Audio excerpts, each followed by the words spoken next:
you not think Anthony Joshua would excel in either one of those decades? Right, so I'm going to say this, right? Anthony Joshua. Don't forget, you're in the WhatsApp group. You're doing very well today, Spence. You're dominating the conversation, and I'm the nodding dog. Well, I think you're a little bit ill, ill, so it's changed the dynamics. Yeah. I'm the nodding dog going, yes, right? Yeah. Right? And you're the powerhouse.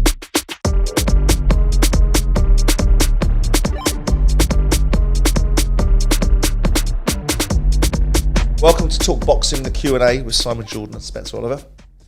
Don't forget to keep liking and subscribing to this particular channel. Keep leaving the questions in the comment section below. And myself and Spencer will do our very level best to answer them. But let's get on with the questions. Spence. Who have we got? Go for the usual array of strange names that always make me feel like I'm about 7 years of age. Sitting in my mum's bedroom with my pants around my ankles, but that's a different discussion entirely. Mark Smith. Mark, we've had Mark before. Yes. Mr. Smith. Mr. Smith, is first up. Do you believe Errol Spence versus Terence Crawford is the toughest fight in boxing to call? Yeah, I do. For a number of reasons. Both undefeated. Errol Spence is the natural welterweight. He's the bigger guy of the two. He's boxed as high as 156. Terence Crawford has gone through the weights, to be fair. I mean, you go back to 2014, he beat Ricky Burns in Scotland, up in Glasgow, and he beat Ricky Burns for the WBO title. And, so he's gone through them 135, 140, 147, freeweight world champion. But he has grown into that weight now. He's a switch hitter, good finisher, as is Errol Spence. Common opponent, Sean Porter, who pushed Errol Spence to a split decision. Terence Crawford knocked him out, I think, in about 11 rounds. Who do I think wins the fight? I'm leaning towards Terence Crawford. I just think I just think that in recent times he's looked. Can you take anything from the fact they've got fighters on their record that they've both fought, and the outcomes have been sort of markedly different? Yeah. Crawford has dispatched Kell Brook and Sean Porter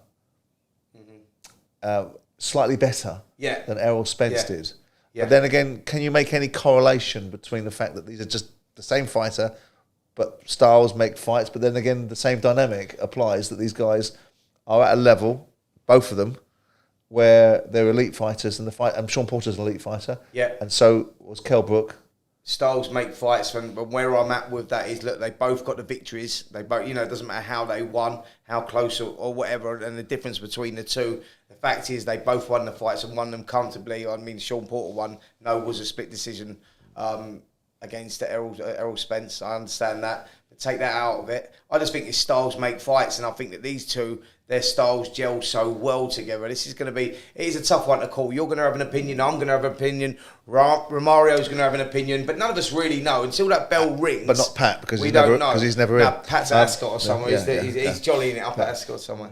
So, I mean, who wins? I'm leaning towards Crawford. Me too. But me too. Listen, if we wake up in the morning and watch it, because will you watch it live? Will you watch it live? Absolutely. It's one of those, so when I wake up in the morning, get the phone call from you, tell me how it went. I wouldn't be surprised either way. But I'll do a video call, and I'll be sat there in my wife fronts. Or not wife fronts. As long as you don't do what you was doing when you were 7 years of age with your pants down by your ankles, I don't mind. Whatever that was. Very good, Spence. Get some humour in there. Are we both going for Crawford? I'm going for Crawford because I just think that he's got a little bit more about him. And we've got them just on the cusp, haven't we? Terence Crawford's 35, Errol Spence is 33. Yeah. They've both been in big fights, but they're both not carrying huge amounts of damage, but they're just on the cusp of going from being elite fighters, pound for pound, to the other side now, where you maybe just gotten too late. Yeah. Pacquiao, 12 Mayweather. months, and we may have been. We've got a proper fight on our hands. We have. Both, so you're going Crawford. I'm going Crawford. Yeah.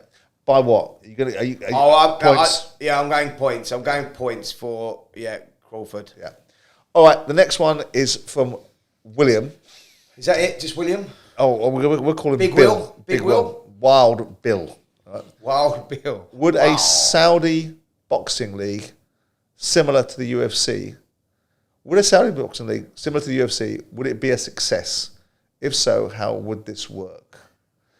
The more I hear about Saudi, the more irritated I get. Yeah, I agree. I don't know why. Now, would it be a success? No, I don't think so. Look, Saudi are definitely dipping their toe in the water. I don't think they're going anywhere either, by the way. I think they will be around for the big fights. The competition like we're seeing with this heavyweights. I think that will filter down into the lower weight divisions as well. The fights that, we're struggling to see because of the financial demands of each fighter. There is a space, though, don't you think, for a different format and a different dynamic of boxing, whether it's short form boxing of some shape or form, or it's a league. There is a like space under one umbrella like UFC, where you haven't got the politics of the WBO, IBF, WBA, WEC. Yeah, I understand that. Do I think it's a reality? I think that'd be very difficult. I really do. Yeah. Do I think it would be better? Of course it would, because we'd get the fights that we all want to see.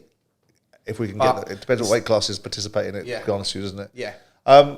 Paul Kirby asks, do you rank Jillian White as a top class heavyweight?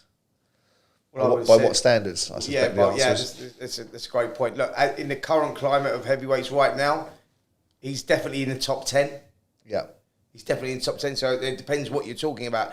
Elite heavyweights, no. He's not. Yeah, no, he's sort of fringe contender heavyweight. You know, when you look down through the history... Well, we saw the level, didn't we? When you look through the history of the sport... Tyson Fury, we saw the level, didn't we? Yeah. When you look through the history of the sport and you look at people like, I don't know, Tommy Morrison, those sort of guys who were good fighters, tough fighters, Ray Mercer even... Like those sort of guys, they were the ones then that were like the fringe contender. You look back at them days, Ray Mercer was an Olympic gold medalist, Tommy Morrison, I mean, they both won WBO world titles, but WBO wasn't really recognised the way it is today back then. What I'm saying is they were like fringe from the elite, because you had the elite and then you had them guys that were like the lower tier. And you look at their levels. You're doing very well today, Spence. You're dominating the conversation and I'm the nodding dog. Well, I think you're a little bit ill, so it's changed the dynamics. I'm the nodding dog going, yes, right? Yeah. Right? And you're the powerhouse. Right? So hold on. What is this? Episode what? 20? Episode 273. No, it's taking you that amount of time to get some opinion. This is episode 30, which is what we said. Episode 30, so it's 29-1. Right, yeah, absolutely. All right, so we think he's a top-class heavyweight by the nature of what we're comparing him to now, but he's not an elite heavyweight. And if you look back at previous generations where you've had top-class heavyweights, the answer is probably no. But in his time, Jillian is worthy of being called a top-class heavyweight. Right, so you just done really well there, because it was like he was on the ropes covering up, but decided to come back punching. I just used a bunch of words and then hoped that the edit would make me look better. Our next question is from Geraint Pascoe. Sorry? Geraint, could be ain't or ant. Geraint Pascoe. It's my best part of the show, by the way. Which heavyweights of the current era, minus Tyson Fury, pay attention here. Which heavyweight of the current era, minus Tyson Fury, do you think would have the most success in the 70s and 90s? So in the 70s, we've got Joe Frazier, we've got Ken Norton, we've got Muhammad Ali, and we've got Ernie Shavers and a bunch of other heavyweights, Ron Lyle and a bunch of heavyweights running around, right? So which one of our current breed, current crop of fighters? So what we're talking about, so Anthony, I'm gonna go. We're talking about Usyk, we're talking about Joe Joyce, we're talking about Deontay Wilder. Which one of them would drop into the 70s and make an impression? Right, so this is where I'm going to put it. I'm going to say Alexander Usyk I'm going to put into the 70s. Reason being, the guys were not as big in the 70s as obviously what they are now. True. Alexander Usyk would fit the bill. The guys in the 70s all loved to have a tear up. So they were really good with their hands, but their feet weren't particularly good. So Alexander Usyk, for that reason, I think would fit into the 70s. Yep. And if we move on to the 90s, I'm going to put Deontay Wilder in there. And the reason I'm going to put Deontay Wilder into the 90s is because Deontay Wilder loved having a row, and he was explosive and he's heavy-handed. So who we picked in the 90s? In the 90s, we've got Witherspoon. Yeah. We've got Riddick Bowe.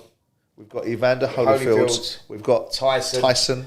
And the reason that I put them in with those is because if you look at their weights as well. Yeah, Lennox as well. If you look at their weights, it was sort of like their weights were between 15-7 and 16-7. Around that bigger fighters. So they were bigger fighters. Andrew Golotta. Yeah. So I'm going to go, that's where I'm going to position Deontay Wilder. And that's why I think he would fit nicely into that. So do you not think Anthony Joshua would excel in either one of those decades? Right, so I'm going to say this, right? Anthony Joshua. Don't forget, you're in the WhatsApp group. Yeah, absolutely. Yeah, but what you've got in those decades is, that Anthony Joshua, where would he go in the 70s? In the 70s, they just love having a tear up. You feel bad now, don't you? No. In the 70s, they just love a tear up. And I think you haven't paid lip service. And if you go into the 70s and put Anthony Joshua into the 70s, he's too big, he's too strong, too explosive, and he blows them all away.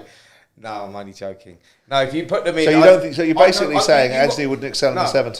Hold on. No, or the 90s? No, what I'm saying is, you asked me to pick That's two... That's a departure from your usual position. You asked me to pick two fighters of our current... No, I didn't. He did. What's his name? Geraint didn't ask... No, he said, which one of the fighters would excel in the 70s and 90s? Yes, I'll pick my two. So you're basically saying that, by definition... Anthony, no, it could have been all of them. They could have all excelled, or none of them could, right? Yeah. You've just dropped Anthonyjoshua like an old I sock. haven't. I've not dropped him. I've just said the two. You're of no use to me anymore. Better. It suits my needs and my motivations to drop you out for this conversation. I can't believe you just got me deleted off the WhatsApp group. So you're out, mate. 70s and 90s, Anthonyjoshua, you were a waste of time. Josh, you know that you'd have blown them all away. Last question. Last question after you've dropped your mate in it was Boxing Barry asks, how important... The Can't make head nor tail of some of the things I do. The originality of that name. Well thought out, that one. I spent a lot of time thinking about that one, Baz. Boxing Baz. How important... Wouldn't it be funny if it wasn't a question about boxing? How important is the experience of being an ex-boxer when becoming a trainer or a coach? Well, I think it's invaluable. I think that it's very, very, very important. The reason I think this is because I think that, not saying that people that haven't boxed are not good trainers, but I just think where it gives them the edges when they've been in those situations, and they know what it feels like. How it feels like, and everything else. You can't. So who do we know? Was Angelo Dundee a boxer? I don't know actually. I shouldn't ask a question that we don't know the answer to because I'm not sure either. Yeah, I'm not sure. But I would have thought it would have been logical. I can't make a case. There were a few exceptions in football where the coaches haven't been top players or haven't even been players. Yeah. But most of the time they've been players and they've been around it. So I can't imagine in a sport like boxing. Was Ben Davison a fighter? But Ben boxed as an amateur. He didn't box as a pro, but he boxed as an amateur. So I think that there is most trainers have been fighters. Jim McDonald's a great one to use. Jim McDonald was who's a good trainer. Yeah. Been around. Jimmy Tibbs, great trainer. Jamie Moore. Mark Tibbs, Jamie Moore. Yeah. So if you look at all the top trainers, a lot of them have done it. Freddie Roach was a great, he was a boxer as well. So the question is sort of self-evident, isn't it? Because Angelo Dundee apparently did fight for a very high level. So I was going to tell you that. Yeah, you didn't know. I was testing your knowledge. I was questioning in my own mind because What about Bazzy B? Did he know about it? He didn't. No, he didn't know. Baz didn't know, but Baz obviously asked. But it's a strange question because I would have thought that it was 100% nailed on in this sport in order to send somebody. Given again what we've heard recently, specifically about, again, going back to Chris Eubank Jr. from another show where he talked about the nature of a relationship between a fighter and a trainer and the need, because he was obviously raising certain concerns about Adam Booth and certain things that were going on with Adam and Chris Eubank Jr. And the trust and the requirement for trust. I don't think you can demand and command that kind of level of relationship if you kind of haven't done what you're asking somebody else to do. Yeah, I think Adam Booth boxed though as an amateur. He boxed an amateur, but I understand what you're saying. My point was about the bond between trainers. Yeah, absolutely. So that bond can only be established if you actually know what that person is feeling or thinking or potentially likely to experience. So whether it's in the amateurs or whether it's in the pros, if you haven't boxed to a decent level, I'm not really sure how you could train or manage. I think manage you can, but not necessarily train. Here's how it gives you the advantage being an ex-boxer going into being a trainer. Like, let's use Jamie Moore as an example. Right, here's what gives him an advantage. When he's looking at his guy in the corner in the 10th round, and it's hard and it's really hard, and you've got to make that decision. Do I pull him out or do I let him go on? You sort of know what he's feeling. You know what he's going through. And when you get into those later rounds, the penultimate rounds, like 10, 11, 12, trust me, you go to a dark place and you feel sorry for yourself and you need someone to either pull you. Because if the trainer says to you, you're all right, you go, yeah, I'm all right, and you ain't all right. And the trainer's there to make their judgment look after the fighter and make you fight to it another day. So I just think that's so important when you're getting into those later rounds to know exactly how he's feeling. Do you think, Spence, the purpose of these questions is for people to know more after you've finished your answers? Well, I hope I'm educating them. Do you? I'm just curious to see if they think they've learned something as a result of your ramblings. Are you learning anything? Yes, I'm learning that I should bring the show to the end. Right. Thank you very much. This is Talk Boxing, the Q&A with Simon Jordan and Spence Rodder. Hopefully you've enjoyed our ramblings. And so when you get into round 11, Spencer comes strong when no one's listening. Don't forget to like and subscribe. and we'll see you next time out.